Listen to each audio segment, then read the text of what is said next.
Rory, how the What's up? devil are you? Good to see you, mate. Good to see you. Thanks for spending some time. It's good to be here. I'm excited to be on the podcast. Excited to have you on, and we have a pretty long-standing relationship at this point, both from a sort of Yes, we do. client and candidate perspective. So it's been amazing, Yep.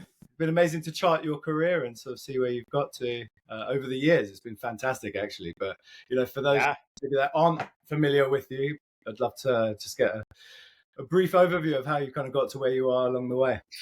Yeah. Well, I owe pretty much everything to you. You Yeah. got me my first, what I would say, real sales gig as an account executive at Rainforest QA. And yeah, I mean, prior to that, I was like working at a couple startups and they were awesome. I learned a ton. But in terms of like a repeatable sales culture, I had some friends that moved on from an early startup gig walk. And I was like, oh man, these guys are making like real good money. And so I remember getting in touch with you and you looping me into Rainforest. And it was literally like the best thing that ever happened to me. I learned a ton. I got promoted a bunch, 2 times in the 3 years I was there, went from IC to second line leader, which was fantastic, and just met some awesome people, like built a pretty special network. And then went to Segment, moved to your neck of the woods. I was in UKI. So I was in Dublin, where I am now. And then spent a lot of time in London, going from IC into second or first line leader there as well. And then moved back to the States. So yeah, and all along, you and I have kept in touch. I've referred candidates your way. I consistently say you're the best recruiter. You and Megan, who I worked with from your agency back in the day, For sure. just fantastic partners. So yeah, man, that's how I got here. I'm super excited, and now leading U.S. sales for Monte Carlo. So I've been here about 3 years. Yeah, and it's just been phenomenal to see your rise and rise. It's just I don't know, man. Sometimes it doesn't feel like that. It certainly looks like that, but Yeah. you're a humble guy. So let's get into it, just to kind of speak to the numbers. Yeah. How many have you hired now at this point? So I saw your question, and I think it's probably, at first I was like, oh, it's probably like 30 or 40, but I actually went and did the math, and it's well over 100, both for my team, my teams, and peripheral roles. I mean, if you count folks that aren't directly working for me, I'd say it's closer to 200. And then, yeah, directly under me at any point in time. Yeah, I mean, I'm always hiring. That's the big thing I learned at Segment. So always be extending your network, building your bench. And yeah, so probably over 100. Well, 100 plus sort of notches now. That's an impressive number in itself. That's a slow week for you, Tom. I don't know about that, but within that, there must be some good stories along the way. So what I'm looking for are sort of the best and worst hiring surprises. Yeah. So Best was a guy who I work with now. I can't say it was a surprise, but I hired him at a previous role too. And he was like the number one performer by like 100% as an SDR. And it was an internal promotion setup. And I say this, Alex, if you're listening, you're a bit of a bull in a china shop, man. I was just like, this guy's like killing the leaderboard, but I just don't know if he's going to be a good AE. And I remember there was another guy interviewing who I really liked and ended up promoting later, that I really wanted to promote because I'm like, this guy's got more polish. I think he's just better. But Sam Blonde, who was the CRO at Rainforest at the time and then went on to Brex and is recently at Founders Fund, told me, he's like, dude, in a much more blunt and direct way, he's like, look at the leaderboard. So long as there's not like a major culture issue or anything like that, if this person is like that far ahead, you should promote that person, right? Versus the one that you think maybe has the softer skills. And I've always adhered to that. And so this guy came in, I was like, I just don't know. He doesn't know shit about QA. Was a firefighter a year and a half ago. And he came in and regularly was doing like 40 to 50% of my team's number month over month, quarter over quarter. And he went on to have like an amazing run at Gong shortly after Rainforest. He was one of the first AEs there, took them basically from single digit to high triple digits in millions. So I would say in a lot of ways, I wasn't surprised, but I was surprised at like how obvious the decision was when I got the feedback from Sam, like, hey, this is how I think about stuff. And it really made a ton of sense. So I've always tried to adhere to that when I'm hiring and when I'm giving hiring guidance. So like I've had conversations with our SDR leadership here around who we should promote, things like that. The SDRs, they come to me and say, hey, what do I do to get, a sales role at Monte Carlo? And I'm like, be the best at beating your number, because there's like a mindset of like, whatever the target is, if you take no excuses and you just go for it, those people learn that muscle of like beating their targets. And so I'd say that's the biggest, it sounds so stupid saying it out loud, but I think that's like the biggest surprise of like, oh, it's that simple. The flip side was, and this is not like a negative thing. The worst surprise was I'd hired a guy. He was 3 months in. He was doing really well, came from Salesforce. This was that segment. And I went on vacation and he dropped a bomb on me in our one-on-one, literally 3 months in, that he was just ready to like quit. Not ready to quit. He did quit. And he was going to go be a pilot, like just completely pivoted. And that was tough because sales leaders, if you're listening, like, how it goes, you got to like carry their number. And I unfortunately had another guy who was struggling with just like the day-to-day mental grind of the job, who quit literally like 2 hours later on me. And both of those guys started on the same day. And so I'll always remember that. I'm super like, supportive of people going off and doing what they want to do, because sales, you got to be all in. But yeah, that was one day where I was just like, man, I did not expect that. Very rarely am I surprised when someone bounces, but when Hunter, if you're listening, I hope you're enjoying being a pilot, because I loved that decision, but it definitely was hard to backfill you. So yeah, that was probably the one that caught me off guard the most. Yeah, some great examples. Just moving into your methodology or sort of secret to recruiting, sort of sourcing top talent, what does it look like? So I think that the biggest thing is honesty during the recruiting process. So like kind of undersell. And I learned this from my boss, Jordan. Like, you don't want someone coming in and feeling like that sort of the wool was pulled over their eyes in terms of what to expect. And I think in this day and age of salespeople, people get like the market's tough. If you're out there making, 7 figures or high 6 figures, you're probably not leaving. And those companies are few and far between. So I think if you are honest about the challenges, people really gravitate towards that. So some of the best folks I've hired, I've been like, dude, in the first 6 months, you'll be lucky to make your OTE, because I don't want to come in and tell them, hey, you're guaranteed 300%, because if you're guaranteed 300%, that company's going to grow. They're going to triple dilute the sales team in 6 months. And, you're going to be back at square one. So I try and, especially working at a startup, I try and showcase the opportunity, but I'm also very realistic about like, look, there's like Monte Carlo. We just hired a new CRO who I'm super excited about. Not just saying that. If you're listening, Tim, welcome to the team. But, I was like, look, we're in the process of evaluating sort of new leadership to come in. And that's something like I would want to know about. That creates a bad taste in my mouth. I'm sure, you've had moments in the past where a candidate comes in and a change happens, and you're always very transparent with folks about what the opportunity is, what the downside is. And you always put the best candidate interest in sort of in your mind. And I always try and take that, right? Like, hey, look, here's what's going on here. This is what our best reps are doing.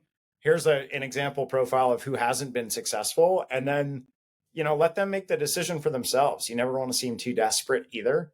And then the last thing I think that maybe is a little bit different is for the candidates I really want to bring in, I'm definitely like a very strong advocate for, and I'll call them up and text them and be like, look, if you have other questions, outside of like a recruiting context, just call me or text me anytime, because that's who I am as a leader as well. Like, I'm definitely not, maybe to my detriment at times, like a rule by fear type. I really feel that if I bend over backwards for reps, they'll bend over backwards for me.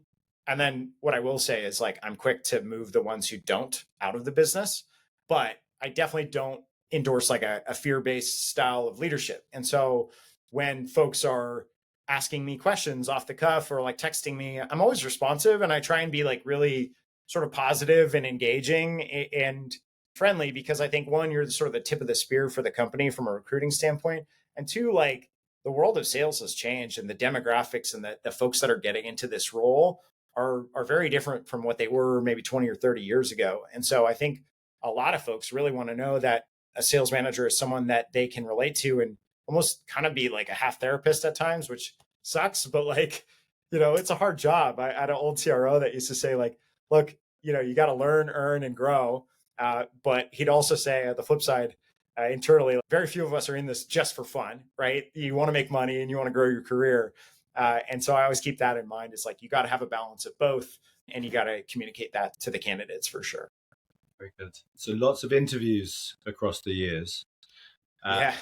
What I'm looking for is maybe some standout moments or maybe the weirdest interview experience that you've had. Let's see. Weirdest interview. Oh, yeah. Jeff Garcia, I love you. Jeff, I came in after him at Monte Carlo. Jeff's no longer at Monte Carlo.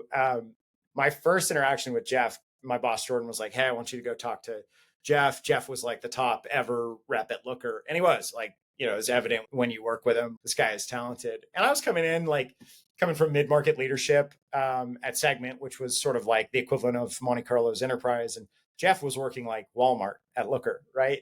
Again, I speak candidly because I still talk to Jeff. And I remember Jeff saying to me, he's like, "Look, we're maybe 10 minutes into the call." And Jeff is so direct. He's like, "Look, I don't know how to say this, and I don't want you to take offense to it, but like, I'm kind of used to being managed by like old silverbacks, you know?" And I was like, "What do you mean old silverbacks?" I got some grays. You can't really see them right now because I just got a haircut, but it was kind of intimidating because I'm sitting there and like, this is the guy that partially led Looker to the promised land, right? And now I say that, and there was obviously a ton of success stories at Looker, but Jeff is a great guy and a straight shooter. And I quickly realized, like coming in, that was just his personality. I don't think he meant anything by it, but it was one of those things where, candidly, for me, because I always have imposter syndrome as a leader, I was like, "Oh my God, does this guy like see through me? Like, am I a fraud? Like, is he gonna?" But we actually had a great relationship. I kind of at times maybe, I wanted him to know that I definitely had his back because I just believe in him as a person, and he's a great dude and a real high caliber seller as well. But yeah, that was one of those moments where I was like, I was getting interviewed a little bit and I was like, man, this guy doesn't think I'm good enough. But Jeff, if you're out there, I really appreciated working with you. You're awesome. Turn the tables on you a bit there, but Oh yeah, totally. And you see that, I see it even still with candidates and with reps and QBRs. Sometimes they'll start grilling you, and you're like, "Whoa, wait, what? Hold on, wait a second." So yeah. So let's go into your maybe interview styles. Do you have a secret or unconventional tactic that you like to use? So I'm really like, there's not like a secret.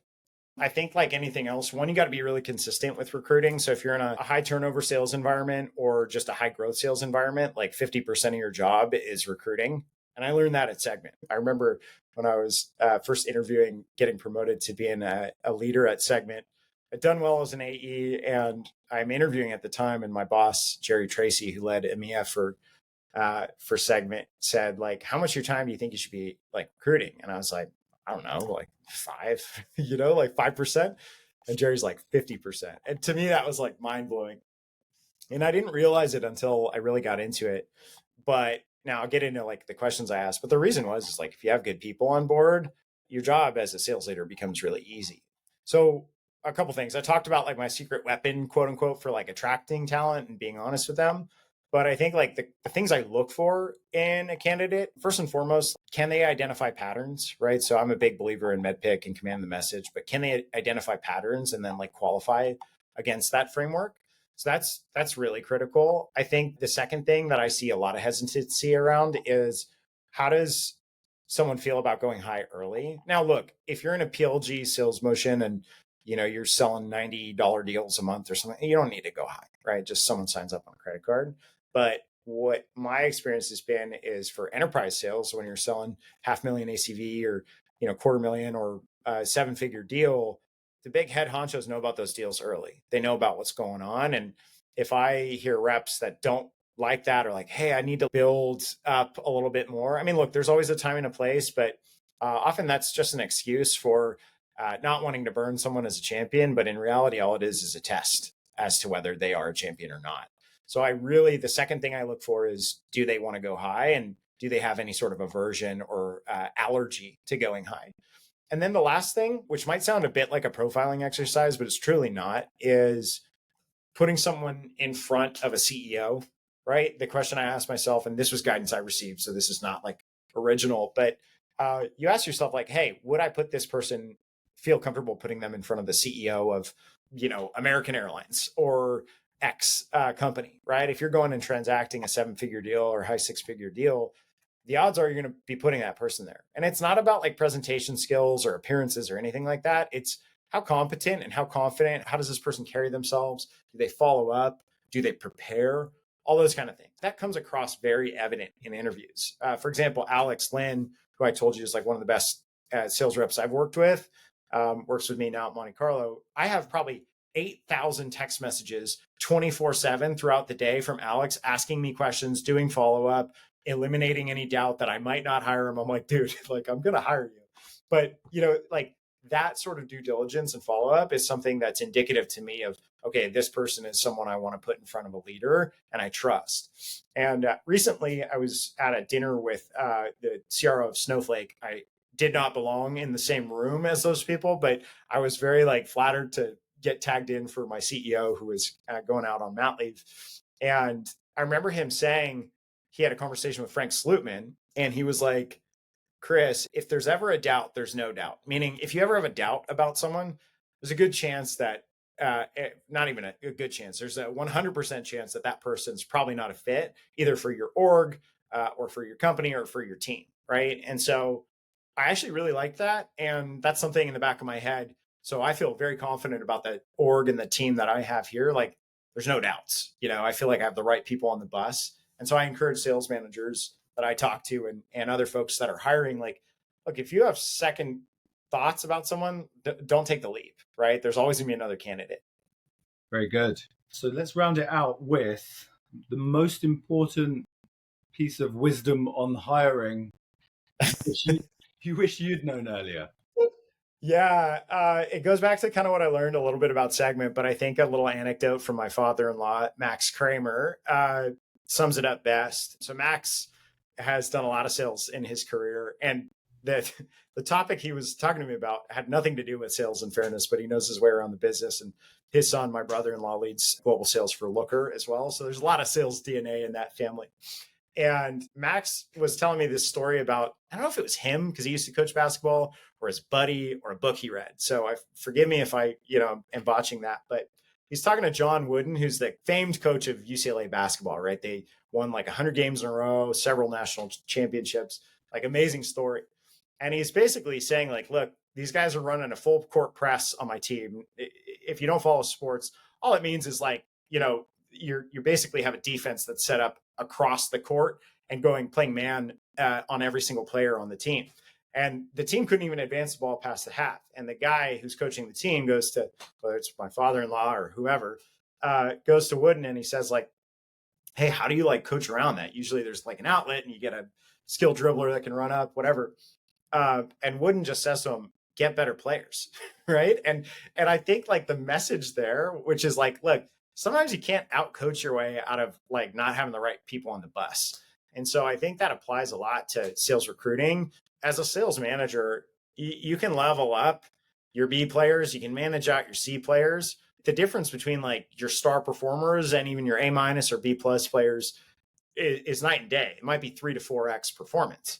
And so if you can get a team of, 90% A players, which never happens, but like it can, your job becomes, it's like, you might as well be retired, right? I mean, I say that in jest, but that has always stuck with me, that little story. And I think it didn't really sink into me until I started working at Segment and realizing, okay, the people that I have to invest a ton of time in, that's actually sucking me away from like working a deal that might be high 6-figure TCV instead of like trying to help this person close a 20K deal or close a door.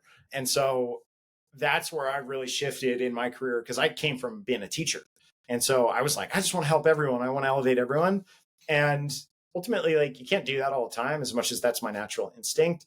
And so if you get the people that are like good workers, good teammates, autonomous, and like have done it or have the appetite to do it. I got a guy on my team who's like one of our best performers, and he was an SDR 9 months ago, but he just has that drive.